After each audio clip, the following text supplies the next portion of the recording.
ஸ்பெஷலான 2 அப்டேட் வந்து நம்ம பார்க்க போறோம். ஃபர்ஸ்ட் அப்டேட் என்னன்னு பாத்தீங்கன்னா, லாஸ்டா சூர்யா அவர்கள் நடிப்புல வெளிவந்த கருடன் படத்துல வில்லன் ரோல்ல நடிச்ச உன்னி முகுந்தன் அவர்கள் இப்ப மாஸ்கோ அப்படிங்கிற ஒரு படத்துல நடிச்சிட்டு வராங்க.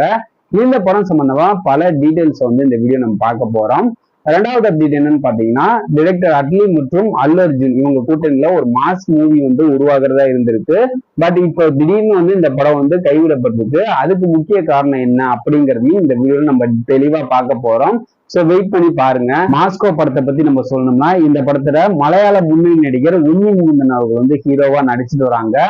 ஆல்ரெடி சூரிய நடிப்புல வெளியான கருடன் படத்துல இவர் வில்லன் ரோல்ல நடிச்சு ரசிகர்கள் மத்தியில வரவேற்பை வந்து பெற்றிருந்தாங்க. இப்ப இவர் மாஸ்கோ படத்துல நடிச்சுவாங்க. இந்த படத்தை ஹனீப் படையணி வந்து இயக்கியிருக்காங்க.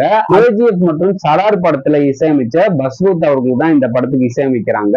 இப்ப இந்த படத்தோட ஷூட்டிங் மூணார்ல வந்து நடந்துட்டு வருது. இந்த நிலையில படக்குழு வந்து மாஸ்கோ படத்தோட ஃபர்ஸ்ட் லுக் போஸ்டரை வந்து வெளியிட்டு இருக்காங்க.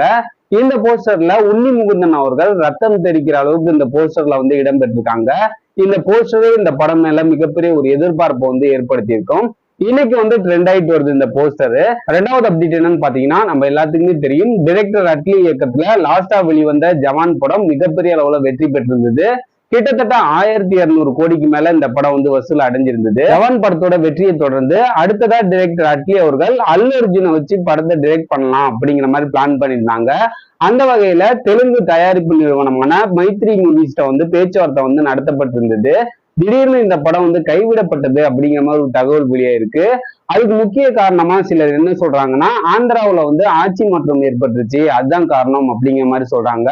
சிலர் என்ன சொல்றாங்கன்னா, அந்த பேச்சுவார்த்தையில அட்லி அவர்கள் வந்து தனக்கு 80 கோடி ரூபாய் சம்பளம் கொடுக்கணும் அப்படிங்கிற மாதிரி பேச்சுவார்த்தை வந்து நடத்தி இருந்திருக்காங்க. அதனாலதான் இந்த படம் வந்து கைவிடப்பட்டிருக்கு அப்படிங்கிற மாதிரி வந்து சொல்லியிருக்காங்க.